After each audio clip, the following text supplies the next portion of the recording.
आज हम पढ़ेंगे कंसंट्रेशन ऑफ ओर के बारे में। कंसंट्रेशन ऑफ ओर का मतलब होता है ओर्स में से अनवांटेड इम्प्यूरिटीज को बाहर निकालने की, अयस्क में से अनचाही अशुद्धियों को बाहर निकालने की प्रोसेस कंसंट्रेशन ऑफ ओर कहलाती है। अब इस प्रोसेस के अंदर अलग अलग मेथड्स यूज़ में लिए गए हैं, जिसके अंदर नॉर्मली 4 मेथड लिए गए हैं। इसके अंदर पहला मेथड है इसके अंदर ग्रेविटेशनल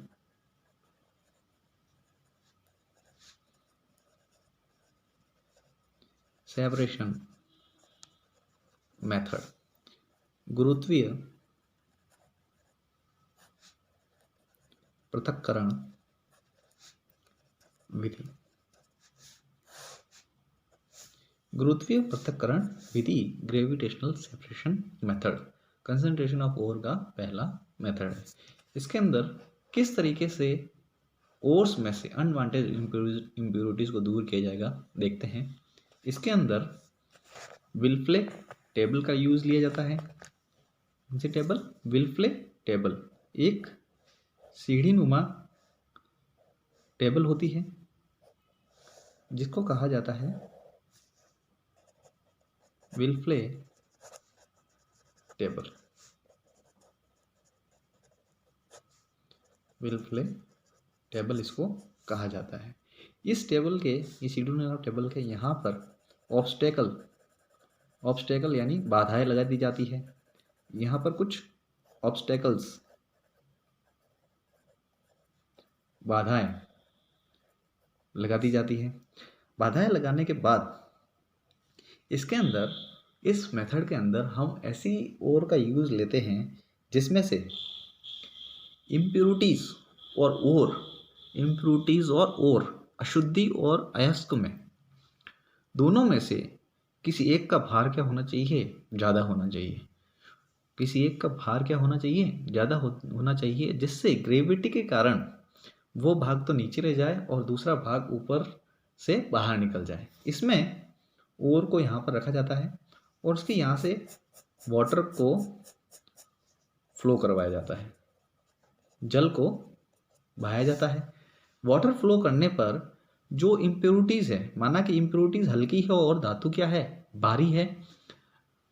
अयस्क क्या है? भारी है। और इम्प्योरिटीज़ अशुद्धियाँ क्या है? हल्की है। तो अशुद्धियाँ क्या होगी? वाटर के साथ आगे आ जाएगी। और उसके अंदर माना कि कुछ अयस्क भी आ जाता है तो वो भी इसके साथ यहाँ आ जाएगा। यहाँ पर ये पूरा भरने के बाद यहाँ पर क्या होगा? वापस इम्प्योरिटीज़ वाटर के साथ यहाँ आ जाएगी, वाटर के साथ यहाँ आएगी। और यहाँ पर कुछ अगर अयस्क और आया है तो वो यहाँ रुक जाएगा, और बाकी की इम्प्योरिटीज़ क्या होगी? आगे बढ़ जाएगी। इस तरह और तो क्या होगा? उस टेबल के ऊपर ही रह जाएगा। और जो इम्प्योरिटीज़ होगी वो वाटर के साथ क्या हो जाएगी? बाहर आ जाएगी। यहाँ से हम क्या कर लेंगे?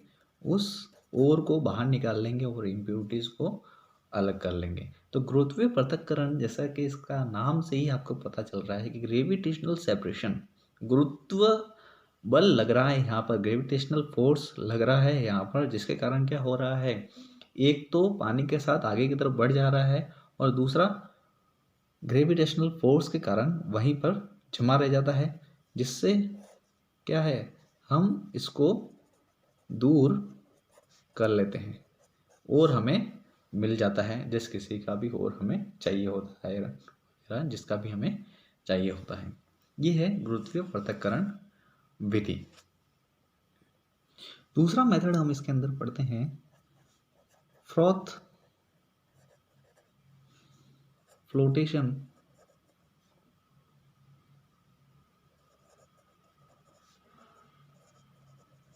मेथड, झाग प्लवन विधि। दूसरा मेथड हम इसके अंदर पढ़ते हैं फ्रॉथ फ्लोटेशन मेथड, झाग प्लवन विधि। फ्रॉथ फ्लोटेशन मेथड के अंदर ज़्यादातर सल्फाइड ओर्स का यूज़ लिया जाता है, जिसमें सल्फाइड उपस्थित हो। ऐसे अयस्कों का उपयोग लिया जाता है जिसमें सल्फाइड उपस्थित हो, वहाँ पर फ्रॉथ फ्लोटेशन मेथड का यूज़ लिया जाता है। झाग प्लवन विधि, जैसा कि इसका नाम से ही पता चल रहा है, फ्रॉथ फ्लोटेशन। झाग क्या करेंगे? फ्लोट करेंगे। फ्रॉथ क्या करेंगे? फ्लोट करेंगे। झाग ऊपर की तरफ इसके क्या करेंगे? ऊपर आ जाएंगे। तो इस विधि के अंदर, इस मेथड के अंदर एक कंटेनर को लेते हैं,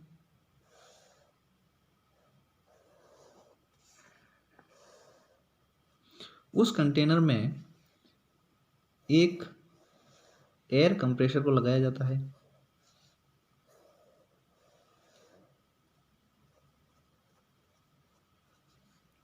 यहाँ से हाई प्रेशर पर एयर कंप्रेस की जाती है, वायु को इसमें प्रवाहित किया जाता है।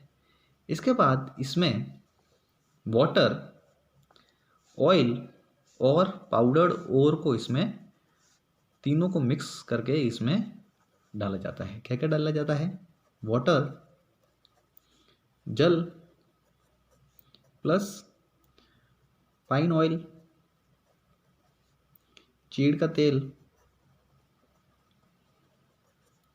प्लस पाउडर्ड ओर, पाउडर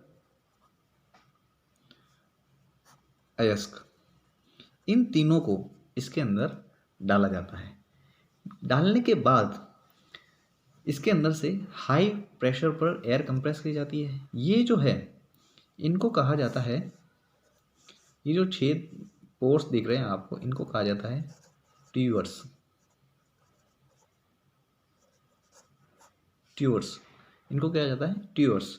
ट्यूअर्स क्या करते हैं? हाई प्रेशर पर एयर को इसके अंदर फ्लोट, एयर को इसके अंदर भेजते हैं। भेजने पर क्या होगा? ये सभी चीज़ें मिक्स होगी। मिक्स होने पर इसके अंदर क्या होगा कि जो वाटर है, वाटर तो क्या करेगा, इस जो इसके अंदर पाउडर ओर में इम्प्योरिटीज़ है, अनवांटेड इम्प्योरिटीज़ है, अनवांटेड मटेरियल है, उनके साथ रिएक्ट करेगा। और जो हमारा ओर है, सल्फाइड ओर, जो हम इसमें यूज़ में लेते हैं, वो पाइन ऑयल के साथ या ऑयल के साथ क्या करेगा? रिएक्ट करेगा। ऑयल के साथ क्या करेगा? अटैचमेंट करेगा।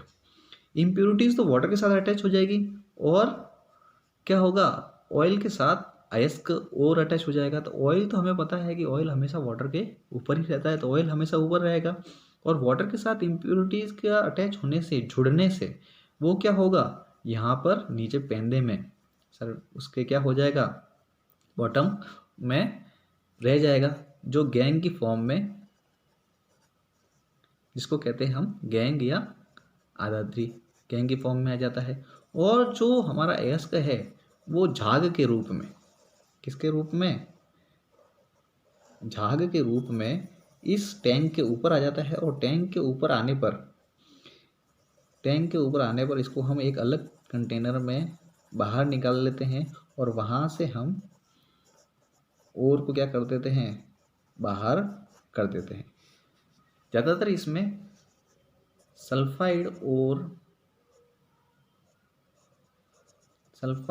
ओर्स का यूज़ लिया जाता है। सल्फाइड अयस्कों का उपयोग किया जाता है। फ्रॉथ फ्लोटेशन मेथड में क्या होता है? एक कंटेनर होता है जिसके अंदर एक एयर कंप्रेशर को लगा देते हैं। उसके बाद इसमें water plus pine oil plus powder ore को मिक्स करके डाल देते हैं। इन तीनों को डालने के बाद जब हम एयर को हाई प्रेशर पर कंप्रेस करते हैं इस मिक्सचर के अंदर, तो जो इस पाउडर ओर के अंदर जो इम्प्योरिटीज़ होगी, वो तो वाटर के साथ अटैच हो जाएगी, और जो अयस्क है, सल्फाइड ओर है, वो पाइनॉल के साथ अटैच होकर वाटर के सतह पर, सरफेस पर आ जाएगी।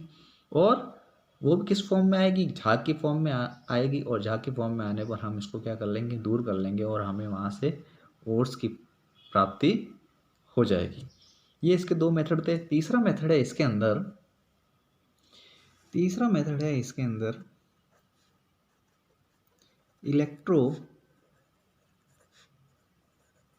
Magnetic separation method. विद्युत चुंबकीय पृथक्करण विधि, इलेक्ट्रोमैग्नेटिक सेपरेशन मेथड, विद्युत चुंबकीय पृथक्करण विधि। इस मेथड के अंदर ऐसे ओर्स का यूज लिया जाता है जिसके अंदर ओर और इम्प्योरिटीज दोनों में से कोई एक क्या होना चाहिए, मैग्नेटिक प्रॉपर्टी लिए हुए होना चाहिए, यानी दोनों में से कोई एक चुंबकीय गुण वाला होना चाहिए। वहीं पर हम इस मेथड को यूज में ले सकते हैं। दोनों में से या तो इम्प्योरिटीज चुंबकीय हो या फिर और क्या हो, चुंबक मैग्नेटिक हो। दोनों में से कोई पर्टिकुलर एक मैग्नेटिक होना चाहिए। इसके अंदर एक रोलिंग रोलर का यूज लेते हैं जिसके चारों तरफ एक बेल्ट होता है, इसके ऊपर हॉपर लगा हुआ होता है जिसके अंदर हम पाउडर्ड ओर को डालते हैं। पाउडर अयस्क, पाउडर अयस्क। इसके अंदर एक जो रोलर है वो मैग्नेटिक प्रॉपर्टी का होता है, दूसरा नॉन मैग्नेटिक प्रॉपर्टी का होता है। जब ओर इसके ऊपर आता है तो ये रिवॉल्व करता है, क्योंकि रिवॉल्विंग रोलर है, रिवॉल्विंग रोलर ये रिवॉल्व करेगा तो इम्प्योरिटीज वाला ओर क्या करेगा, आगे बढ़ेगा। अब माना कि ओर मैग्नेटिक प्रॉपर्टी वाला है, अयस्क जो है वो चुंबकीय गुणों वाला है और इम्प्योरिटीज नॉन चुंबकीय अचुंबकीय गुणों वाला है, नॉन मैग्नेटिक प्रॉपर्टीज वाला है। तो जो इम्प्योरिटी होगी वो तो रोलर के क्या होगी, दूर जाकर गिर जाएगी। बट जो ओर है जिसके अंदर क्या है मैग्नेटिक प्रॉपर्टी, वो इसके चिपका रहेगा। चिपका रहने के बाद जब तक इसमें यहाँ पर ये मैग्नेट है वहाँ तक तो ये चिपका रहेगा। उसके बाद क्या होगा, ये यहाँ से मैग्नेटिक प्रॉपर्टी जैसे ही यहाँ पर इस रोलर की मैग्नेटिक प्रॉपर्टी खत्म होगी, ये यहाँ से छूटकर क्या होगा, यहाँ पर एक हिप का फॉर्मेशन कर लेगा, यहाँ पर एक ढेर का निर्माण कर लेगा। तो ये तो क्या हो जाएगा हमारा और ये हो जाएगा हमारा अशुद्धि, इम्प्योरिटीज। तो इलेक्ट्रोमैग्नेटिक सेपरेशन मेथड के अंदर ऐसे ओर का यूज लिया जाता है जिसमें इम्प्योरिटी या ओर दोनों में से कोई एक क्या होनी चाहिए, मैग्नेटिक प्रॉपर्टी वाली होनी चाहिए, चुंबकीय गुणों वाली होनी चाहिए। वहीं पर ये यूज में आता है। इसमें दो रोलर का यूज लेते हैं जिसमें एक मैग्नेटिक प्रॉपर्टी वाला रोलर होता है। जब इस रिवॉल्विंग रोलर के ऊपर पाउडर ओर को डाला जाता है तो इम्प्योरिटीज तो नॉन मैग्नेटिक प्रॉपर्टीज अचुंबकीय गुणों के कारण क्या हो जाती है, रोलर से दूर जाकर गिरती है, और जो अयस्क है मैग्नेटिक प्रॉपर्टी चुंबकीय गुण के कारण उस पर्टिकुलर रोलर के नीचे की तरफ ही चिपकने के कारण उसके नीचे की तरफ ही उसके पास में ढेर बनाता है। इस तरह इसको दूर किया जाता है। नेक्स्ट प्रोसेस है इसके अंदर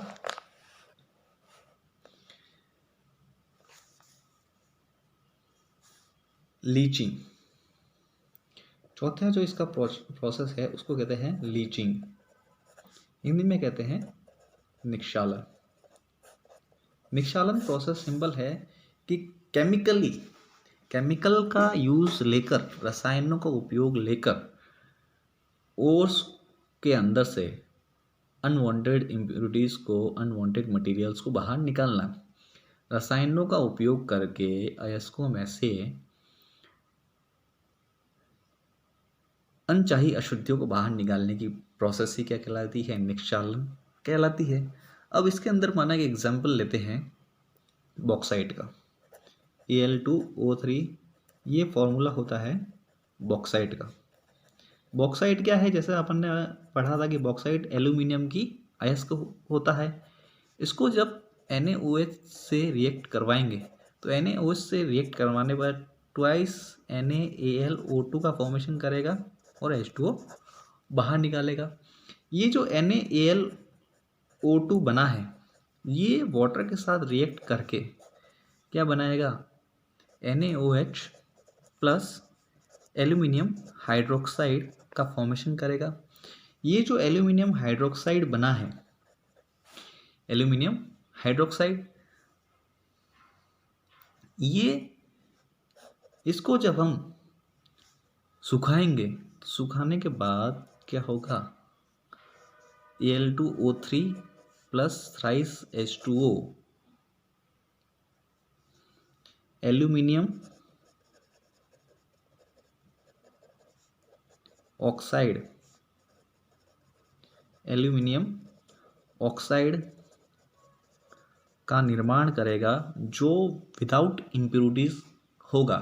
है तो ये और ही, ये भी Al2O3 है, ये भी Al2O3 है, बट ये जो Al2O3 है इसमें इम्प्योरिटीज़ है, जिसको हमने NaOH और H2O को यूज़ करके दूर किया, और हमें यहाँ पर क्या मिला, प्योर एस का मिला, किसका, एल्यूमिनियम का ऑक्साइड मिला, जिसके अंदर अनवांटेड इम्प्योरिटीज़ मौजूद नहीं है।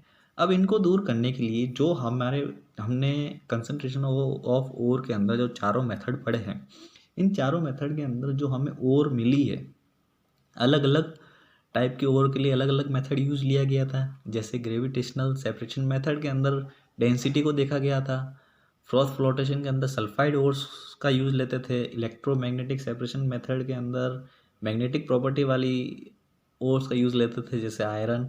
लीचिंग के अंदर जैसे बॉक्साइड का यूज़ लिया है, एल्यूमिनियम ऑक्साइड, एल्यूमिनियम ओर का यूज़ लिया है। तो अलग अलग ओर्स के लिए, अलग अलग एस्को के लिए क्या किया जाता है, अलग अलग कंसंट्रेशन मेथड का यूज़ लिया जाता है।